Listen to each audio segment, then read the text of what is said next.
2026 marks 250 years since the signing of the Declaration of Independence and the creation of a new nation dedicated to life, liberty, and the pursuit of happiness.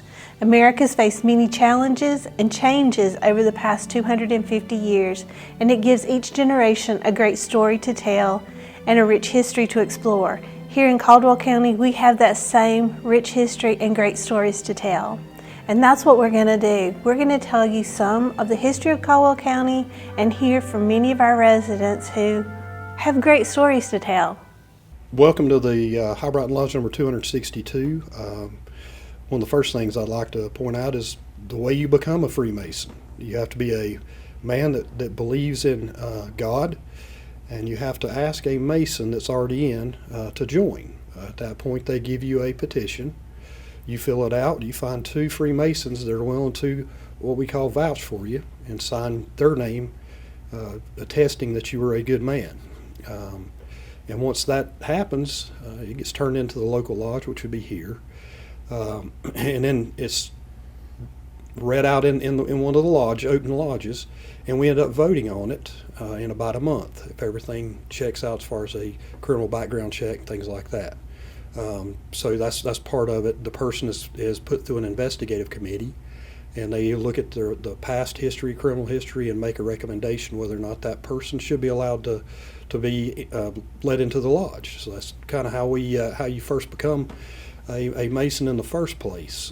We have been at this lodge, or this lodge was chartered in 1865.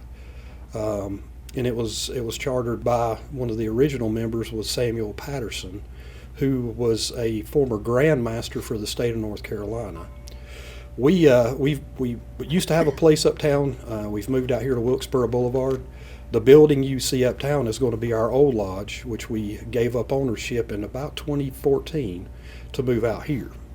We've been out here ever since. I hope we'll be here for years and years and years.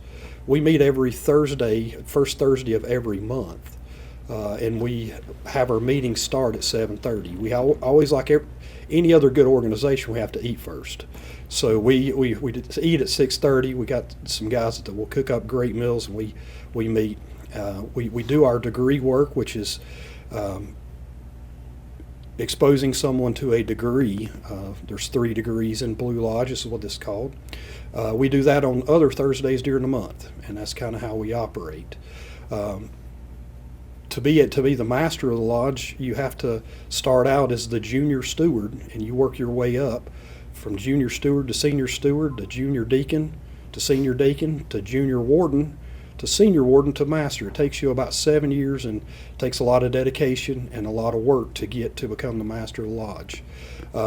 You don't have to become a master of a lodge to be in the lodge, but it's a big accomplishment if you do.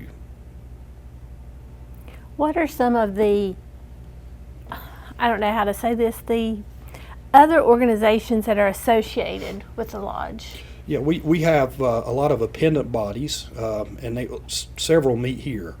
There's an appendant body called the Yorkite. They meet here at our lodge.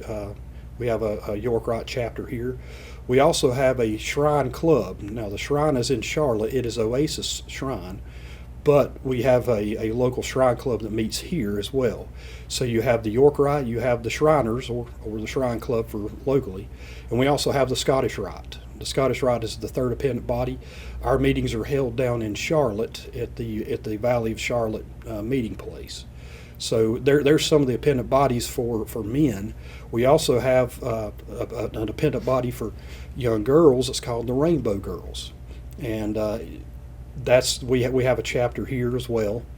There's a chapter for young men under the age of 18. That's the Demolay is what that is called. We don't have a chapter here. I think the closest one is in Hickory.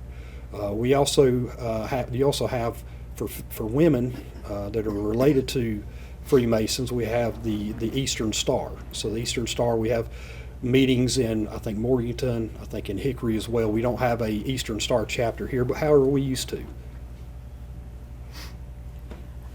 Before we go any further, why don't we go around the group and talk about and tell us how long you've been a Mason, and your some of you have a long line of Masons in your family, so if you can start with that. Well, I'm a first generation Freemason. I became a Mason in 2013 after asking a friend of mine, and actually one of the individuals that signed my petition was Nate's father Ed. So there's a connection back to another generation. So I joined the lodge in 2013 and went through all the degrees that year, and have been an active member since. I stepped in line to become the master in 2018, and that's where we're at now. So I'm first generation. I do have a son. He is in the process of going through the degrees. He's gotten his second degree, so we're hoping he gets his third degree here pretty soon. And I'll hand off to Brother Nate. Hey there. I'm Nate Pritchard. I'm a fifth generation Mason in this lodge and seventh generation overall. And I've been a Mason for 33 years. My name is Russell Bridges, and like Aaron here, I have no Masonic line. I was the first one in my family. I have 4 daughters, so I guess it went with me, but my brother, uncle, several cousins and nephew have all joined since then. So that's my lineage there. I've been here 22 years roughly, and Past master as well. a past master here, like Nathan also, and very active in a lot of different bodies around the state and the nation. Also past district deputy grand master as well. I'm a past district deputy grand master. There's about 350 lodges active in the state now, give or take. They fall under a grand jurisdiction, which we call our Grand Lodge. There are different individual lodges, like Hibriten Lodge in Caldwell County. Burke County has 2 lodges. Catawba County has 5 or 6. There are districts, so they have 5 or 6 counties in there. Our district consists of 14 lodges. It's Burke, Caldwell, Catawba, Lincoln, and McDowell County. And after you've been a master, you can go on to become a district deputy grand master, and you kind of oversee those lodges. You visit them, you make sure stuff is going well with their finances, they're meeting and doing what they're supposed to be doing. There's also something called a district deputy grand lecturer, and he goes to make sure that their ritual work is in good shape and that they're doing what they're supposed to do during the meetings or during the degrees. Thank you. I'm Joe Gibbons. My main job right now, I'm the mayor of the city of Lenore, which I'm very proud to be, but I'm also proud to be a part of Hibriten Lodge number 262. I am beginning my 49th year in the Masonic Lodge, joining in 1977. I also went through the York Rite degrees, and then the Shrine, Oasis Shriners, and then joined the Foothill Shrine Club, which we have here. And by the way, we are the oldest Shrine Club in the Oasis Shrine. I think that's right, isn't it? Yes, sir. We're the oldest Shrine Club, a pendant body of Oasis Shriners out of Charlotte. So we're glad to be a part of that. Enjoyed the many, many years of being involved here. We're proud of this lodge. We moved out here, as our master said, in 2015. In 16, I think we actually dedicated it. Then we're proud to be a part of that and putting the money together to do that. We were downtown for many years. The lodge downtown was built in 1901, where it is, and before that, from 1866 through that point, we had different lodges in downtown Lenore, one being in a location where many of you would know the old Bernhardt Siegel building was. That's where the original lodge was started, right there. So so much history here and involved. As you look around this lodge room, you'll see people that have been the founders and the people who built Lenore and Caldwell County and have turned it into what it is today. And they were all proud to be a part of a Masonic Lodge and be a part of Masonry. Mayor, that is the perfect segue to what I was going to ask next. Let's talk about your connection to history, not just the history of Caldwell County, but the history of our country. There were Masons in America before America was an independent nation. There were Masons here as far back as there were English settlers when we were just 13 colonies. Most of the Masons in the New World, in the new country, were oriented around Boston, the Boston area. The first two lodges were there, and it spread out from there. Most of the people responsible for things like the Boston Tea Party were Masons there in Boston, in St. Andrew's Lodge in the north end of Boston. Also in the Gaspee affair, even before that, in Rhode Island, the people behind that were Masons that went on to form Brown University, John Brown and his two brothers.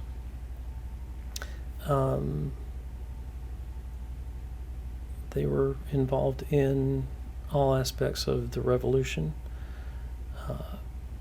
and helped to write both the Declaration of Independence, the Articles of Confederation, and the Constitution. Masons were divided and fought for opposite sides during the Civil War, but would frequently come together off the battlefield and put their partisan and military differences aside in fellowship, because they had the common bond of fraternity in lodges. So that was something that was really different, and you've seen that definitely in the First World War as well, between Germans and Americans. Not all the time, obviously, but on occasion. So that's a really brief thumbnail, but the connections to Masonry and the country's history are very, very deep and substantial. Brother Dave was right. The history of our country is intertwined in Masonry in every way. First President of the United States, George Washington, is probably one of maybe our most famous Mason of all. And there's so many shrines to him in Masonry in our country. President Madison, President Monroe. They always said that President Jefferson was a Mason, but they've never proved it in history.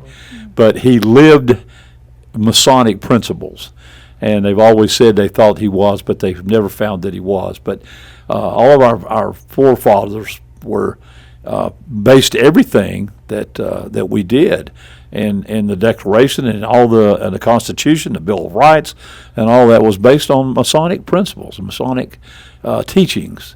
And so I think that's very important that people know what's our history, what's our background, why is this so important to our country, and why does it mean a lot for us as we celebrate 250 years, which is coming up within a year now, and started actually. We're right now we're sitting in the battles of the Revolution, started in 1775, so we're 250 years in at this point in time. So that's some great stuff. I've enjoyed over my time reading about the history of Masonry and all. Then as you come up through all of our presidents, we can name a lot that were Gerald Ford. You guys probably know even more than I do some of those, but yeah, that's right. President Truman, President Roosevelt, maybe. I'm trying to remember. Both of them. That's what I thought they were. Both were. So as we come through history, there's so many that were a part of and they used those Masonic principles to govern our nation, which I think is very important. Russell, you've got probably some more to add to that. Talk about how during the Civil War in particular, probably other wars, that Masonic symbol saved lives and property. Yeah, a lot of the history written about the Civil War here is that brothers fought brothers. So especially here in the delineation areas, Tennessee, Kentucky, around through there, you had a lot of people on one side and a lot of people on the other side. Regardless of whether they were true blood brothers, you had a lot of Masons on both sides. There are signs people would give at times. There's a thing called a Masonic apron that is said to have been used to save houses or buildings. Even here in Lenoir, it is said during Stoneman's second raid, aprons were hung up at Fort Defiance as well as at the library, and they did not burn those buildings, and all the other buildings were apparently burned. So also, as was alluded to earlier, a lot of times on Sundays when they did not fight wars, they would play baseball, checkers, whatever they had to do as brothers. There are a lot of stories written affirmed that when some of the guys got captured, they would be in a prison, either the North or the South, either one. They normally got different privileges, and a lot of times got a secret door unlocked to where they could get out, horses, food, and possibly money waiting for them to make their move. So it's well documented that this went on. The Brotherhood was very strong during those days also, and it helped shape, of course, America also. Let's talk about the history of this lodge and some of the significant people that have served the lodge and have served the county, the city and the county.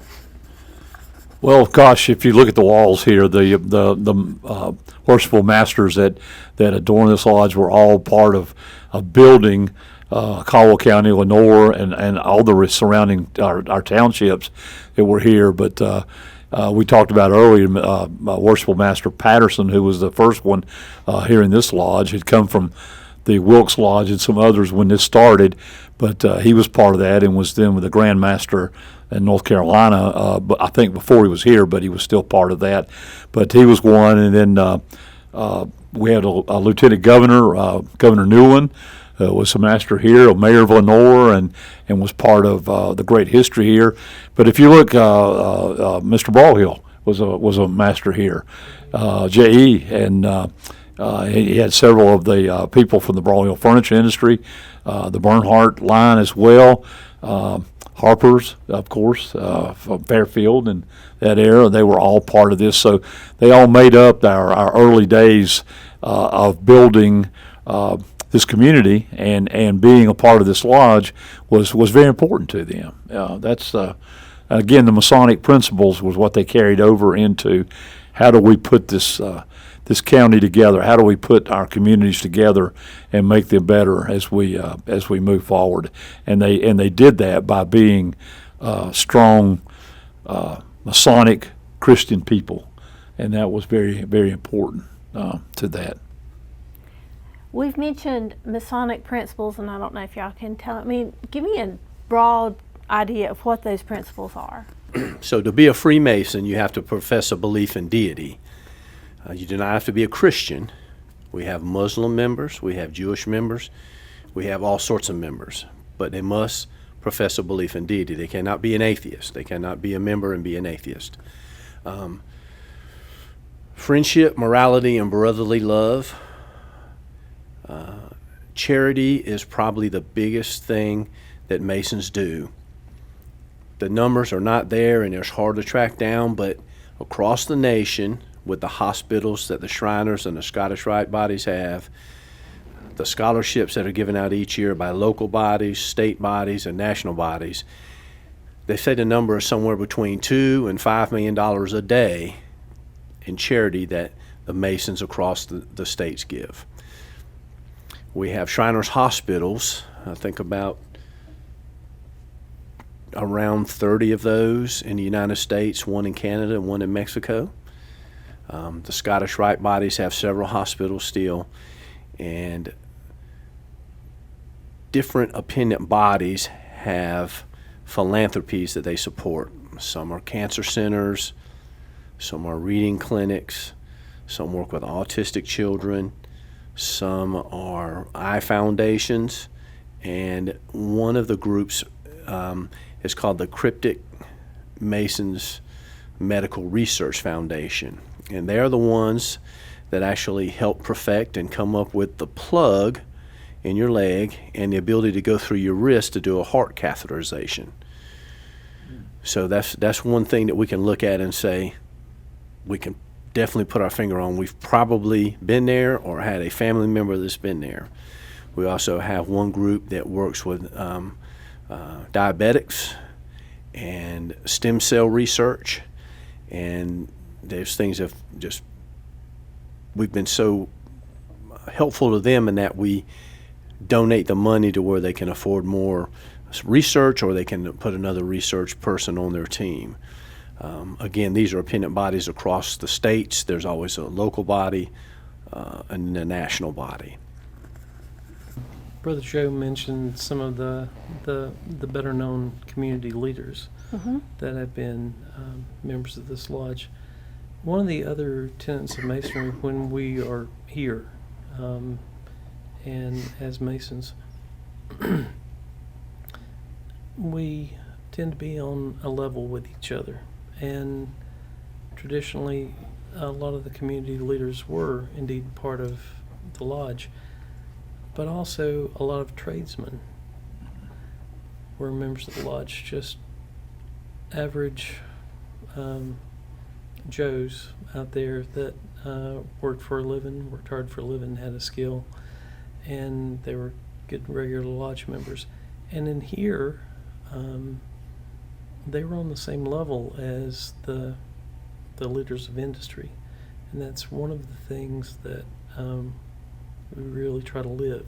It's everyone's kind of equal in here under our eyes, and so you might have, the owner of a very large furniture manufacturing concern sitting next to fellowshipping with and having a good relationship with maybe a humble plumber or tradesman, and that all happened in the lodge. So that's something that is another tenet of ours.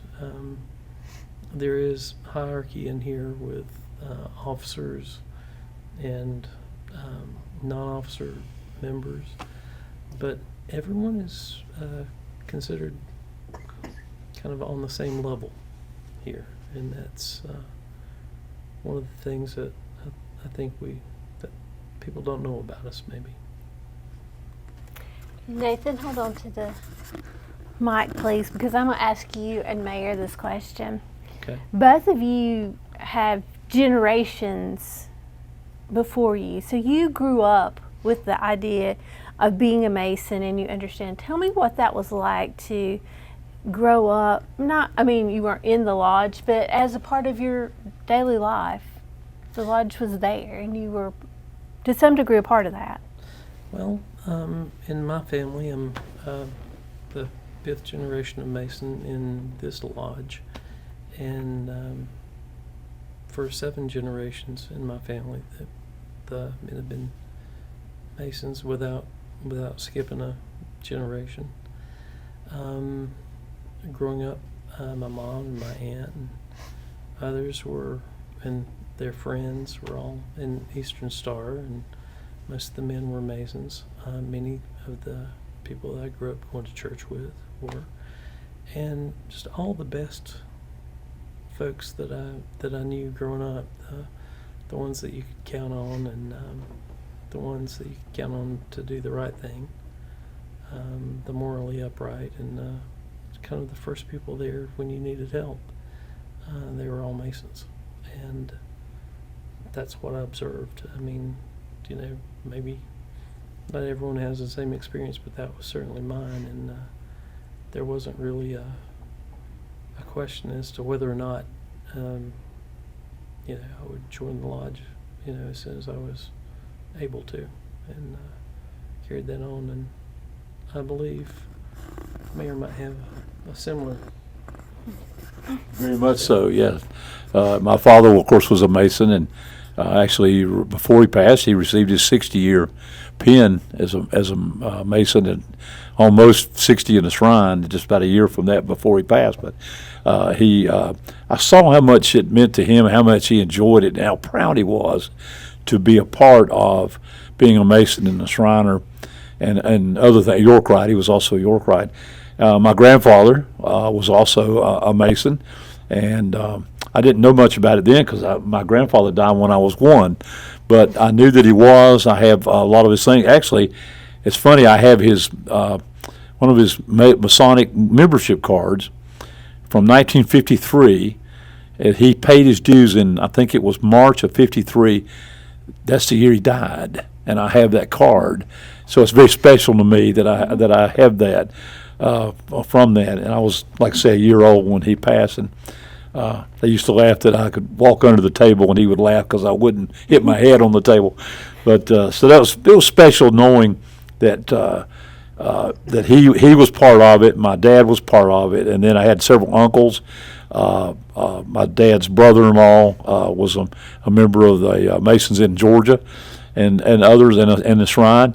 So it was something. And then I grew up going to the Shrine Bowl, the game in Charlotte, with the North Carolina South Carolina Shrine game, and we would go every year. That was a ritual for us to go.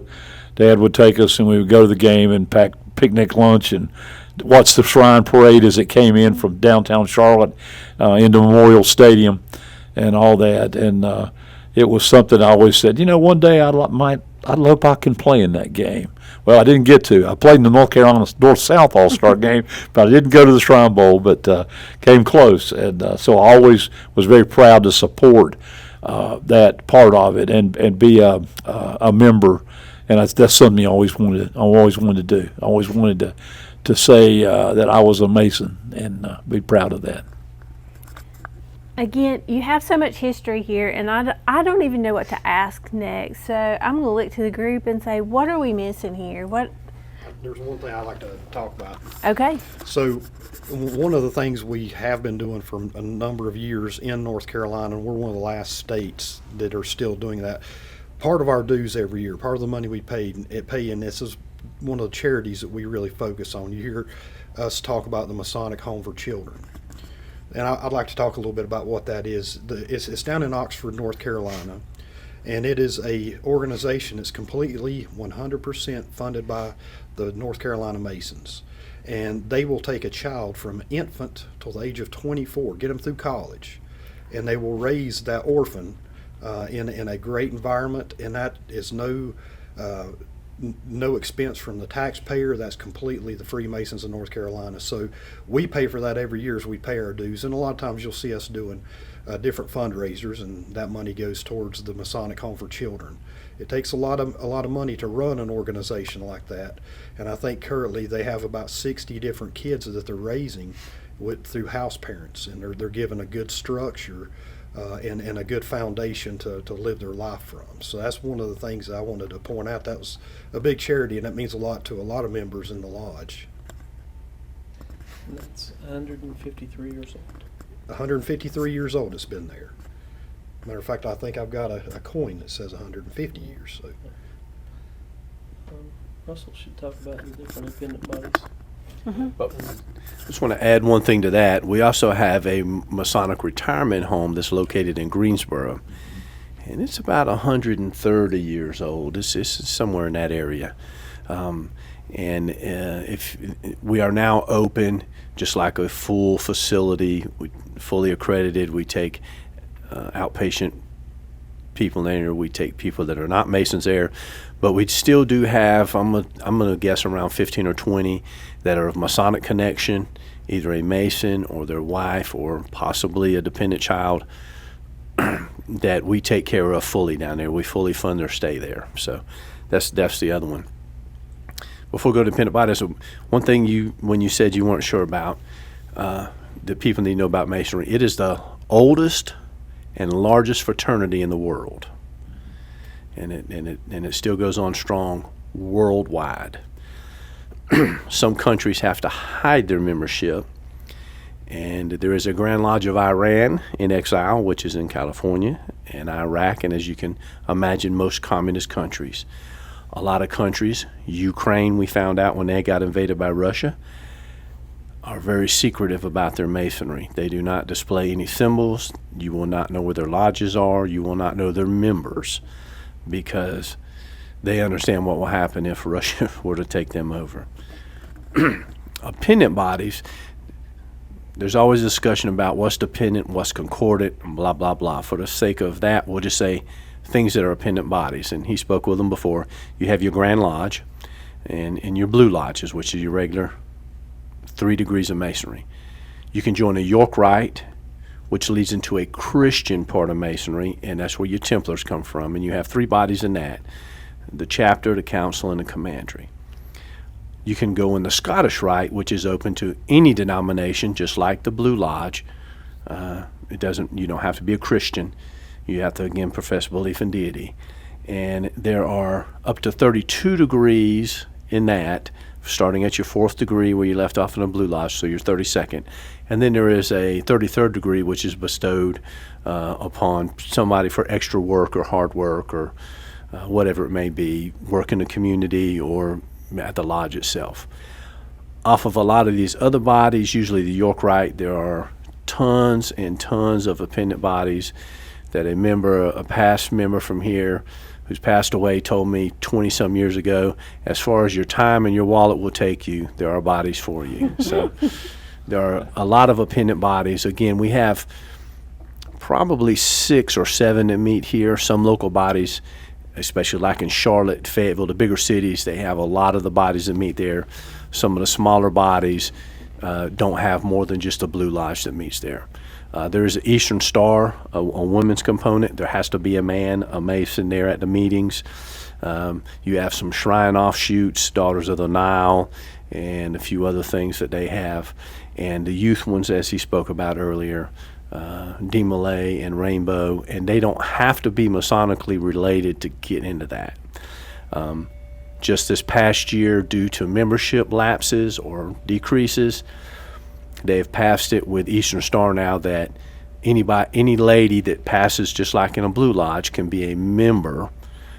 Before you had to have some kind of connection, had to be a father or brother. And then they expanded that out to stepfather, grandfather, blah, blah, blah. And as their numbers have went down, they finally, through voting, and in my opinion, it should have been, women can join if they don't have a Masonic connection, just like men, like myself, can join a Masonic lodge without a Masonic connection if they pass the background check. I'll say one more thing, and you see the sticker a lot of places and thing. It says, Masons make good men better. It don't make bad men good, but it makes a good man better, and it really does. I can give you one example of how Freemasonry works on a daily format. So we are connected throughout the state, throughout the country, and our Grand Lodges are connected. The different lodges are connected to one another through the North Carolina Grand Lodge. We've had instances, and this is from the inside, where we'll have a brother that lives in another part of the state that will send a message to our lodge, say, hey, I've got a relative up here that's having car trouble.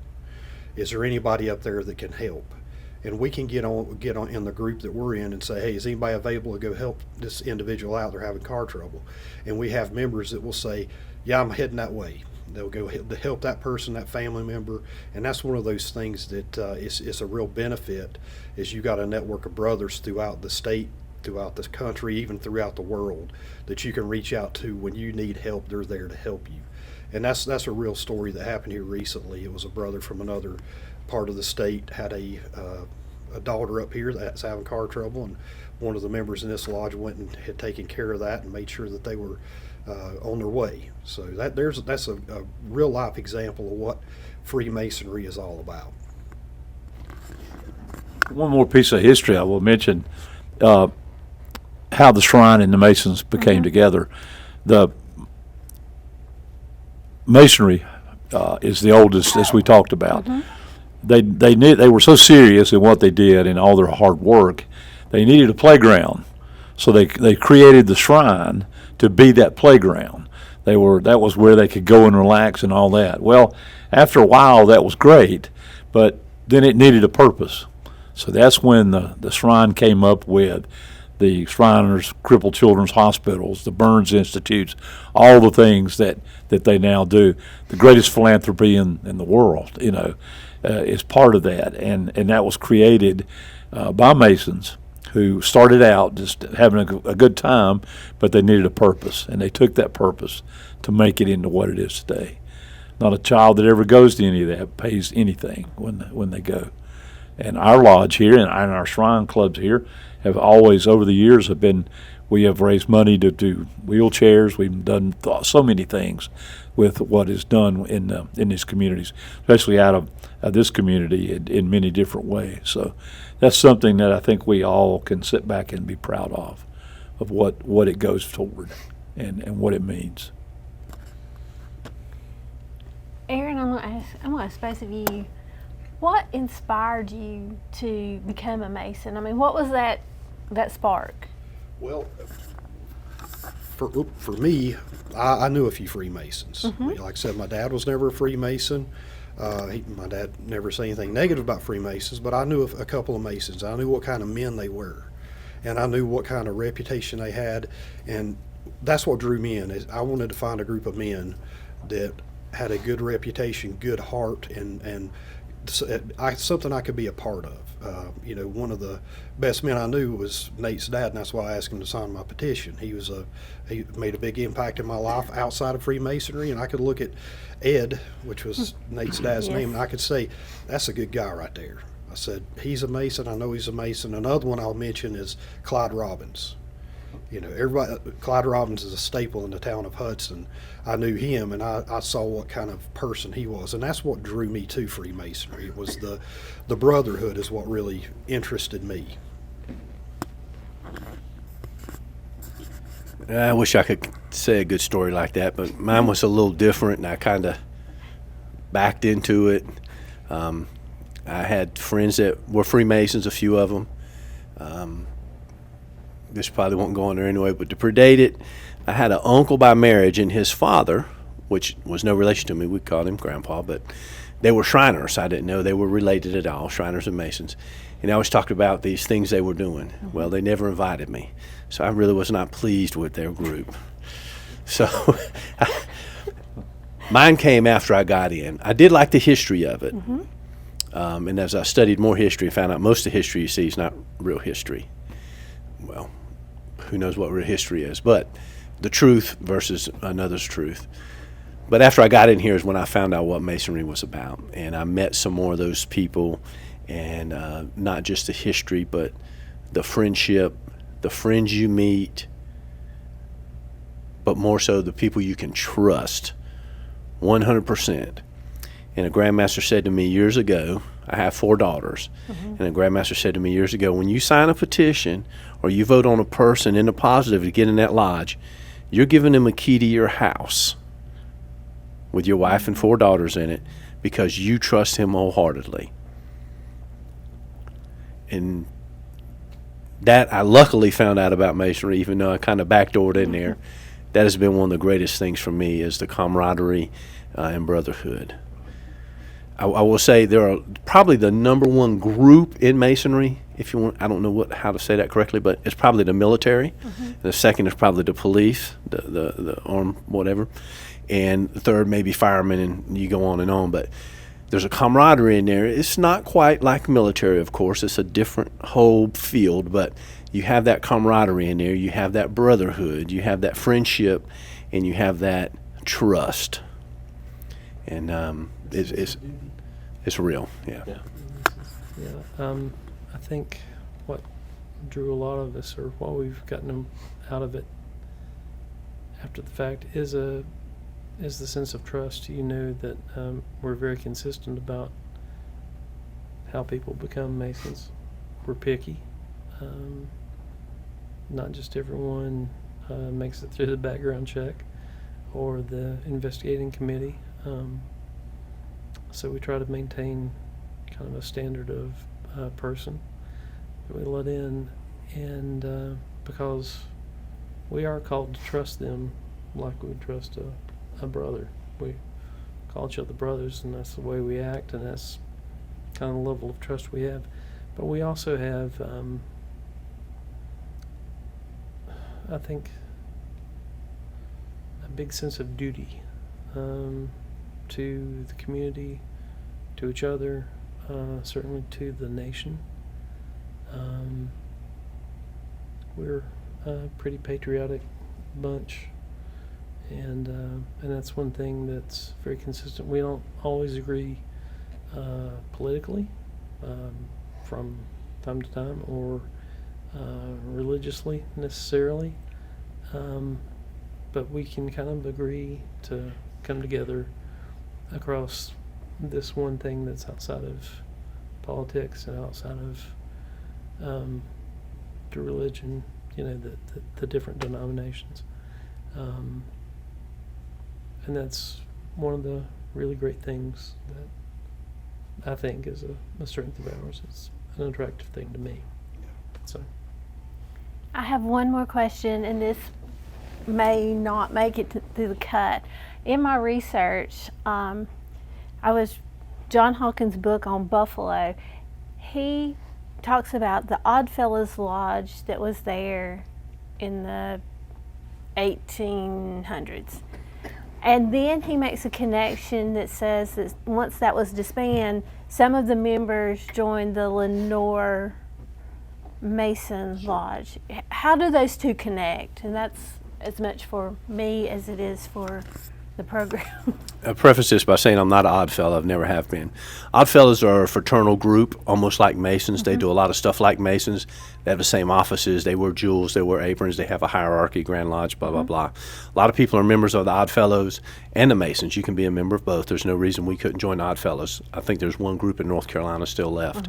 There's a thing called the Knights of Pythians. That's another group that used to meet as a big fraternal group. They used to meet here in Lenore. They had a place. I think they met in our lodge over one of our buildings there. A papal bull was put out some years ago. I'm not Catholic. I'll preface with that too. That Catholics cannot be members. There are many Catholic members. But they have a group called Knights of Columbus, which is basically the same thing. They do fraternal, they're good for the community, they do fundraisers, they have scholarships, they help out all they can. So, yeah, there was Odd Fellows here, and I suspect people were members of both, and I'm sure the people that were just Odd Fellows, when that closed down, just guessing, I'm sure they joined for the Brotherhood, as well as they probably knew most of the people in the lodge. So, yeah, absolutely, I'm sure. Yeah, one time, where our lodge was downtown, all three met in that building. The Oddfellows, the Knights of the Pythians, and the Masonic Lodge. And it was a name for it. That's where they all met in that building. And that was some type of fraternal hall or whatever. But in those days, they were all three were very active. And a lot of them, like you said, were members of maybe both, maybe all three. But that's where they met, and they were all in that area, which was way back 20s, 30s, probably 40s, maybe. I don't know when it changed, but I did look up some history and read about that for sure. The Oddfellows did actually have a larger number than Masons at one time. Okay. Treasurer. Yeah, I'll talk about some of the different officers. I mentioned that just a minute ago, how you go through the line and you start out as the senior steward and junior steward. Well, let's talk about the roles. The stewards are the housekeepers. You have a junior and senior. Obviously, the one that's been in the position before will become the senior next. They prepare meals, make sure the meals are taken care of. clean and organized. They clean, organize. We all kind of clean, but they're responsible for that. And they make sure everything is ready to go for any degree work or any meeting that we have. The next position we have would be the deacons. There you have a junior and a senior deacon. So the senior deacon is kind of the action arm of the master, and the junior deacon is the action arm of the senior warden, who is the assistant lodge master. So we have a treasurer that handles all of our money, and he disperses money and pays people back for what they need. We have a secretary that logs everything.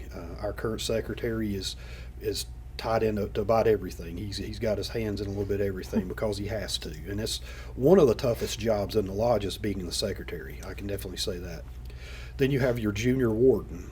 He sits in the chair. If you're looking in the room, it'll be at the south. He's the youngest, or the first of the three main officers, and he oversees pretty much whenever we're out of lodge. he's kind of the one that's overseeing how if there's any issues in our fraternity. And he's the one that brings that to the attention of the master and the rest of the lodge. You have the senior warden who sits across from the master. He's the assistant. He's the assistant master. If the master is ever out, he's the acting master. He assists the master in all of his duties, and actually is a really important member of the fraternity. We also have, of course, the last position is the master. That's you're responsible for the charter of the lodge. You're responsible for everything that happens in the lodge. So if anything goes wrong, it's the master's responsibility to deal with it. So, like I said, it takes definitely a good concerted and committed effort to become the master, because you got to go through all those different seats. We do everything here is held by elections. The seats are elected by majority, and which the secretary and the treasurer are elected as well every year. But here at our lodge, and I don't know if all the other lodges are like that, if there's certain steps that someone has to make before they can move into that next seat. And I'm not going to get into all the details of that, but some of the steps are really, really difficult, and you really have to put your heart and soul into it to be able to get there. We have a chaplain that covers our prayers, and I skipped over mentioning him, but he's a very, very, very important member of our lodge. He is appointed by the master that year, and he leads us in our prayers, opening and closing. So another officer, he's a very important officer. Didn't want to leave him out. Also, the way meetings are conducted, they all start with prayer. They all end with prayer. Bible and all. Bible and all. An open Bible. It's one of 3 passages that's always on the altar for everyone to see, and it's illuminated so that everyone knows what's going on. It's very serious. I mean, we have fun, but there's a certain decorum that people have to display when they're in the lodge. We say the Pledge of Allegiance at the beginning of meetings. It's very tightly structured. There's an order of business. And like I said, the master is here to kind of oversee and to be sort of the chair of the business meeting. Sure, he's president. Effectively. He's elected for a year at a time. Some of us get to do it a couple of times when we've run out of people willing or qualified to serve. But a lot of organizations, including some governmental bodies, take the way they conduct meetings, the way they organize themselves, from Masonic roots. I think I mentioned that earlier about the way our federal government conducts meetings. A lot of the language is exactly the same, regardless of how much they actually get done. At least the structure is very, very similar, because the founders were mostly Masons. And so there you go. And we're very unified as far as the state of North Carolina. If you go to any lodge in the state of North Carolina, it's ran exactly the same way. Everything is identical when it's done correctly. So everything is handled the same way, done the same way. So if I were to go to a lodge in Wilmington, I would hear exactly the same thing I hear at this lodge. So you got a real unification by each state through the Grand Lodges. So that's one of the things that's really neat about the fraternity. Yeah, just to kind of piggyback on that, you have 2 books. One's called The Official Standard of Work, and one's called the Bonson Manual, and everything we do comes out of that, and that's statewide. So Virginia, Tennessee, South Carolina differ a little bit from us. Some a lot, but yeah. but they're very, very similar. But in North Carolina, everything should run the same way. Somebody will come over and talk to me about something, and when I go back, my wife will say, he was a Mason, wasn't he? And I said, yeah. she can just tell. I don't know what it is, but the way we talk to each other, the way, we just know. And there's a way that we can identify that, and which is great. And that's a good situation to be in, but they can. Yeah, I'm saying that reminded me. A lot of people say Masons are a secret society. Right. No secret society wears rings and stickers and license plates and puts a big sign on the side of their building. We are a society with secrets, and to be perfectly honest, you can find all those secrets online and in books and in movies and everywhere else, and they mean absolutely nothing to the person that's doing it, but it means absolutely everything to the person that has taken that obligation in here. So, we're not secret, and we're looking for a good man all the time. So, Yeah, if you told people what all that was, it wouldn't mean a thing to them, unless they have actually been there and been through it. That's how you know. So, but every organization goes through that. All right. Thank you. Thank you all. Thank you all. This has been fascinating. thank you all.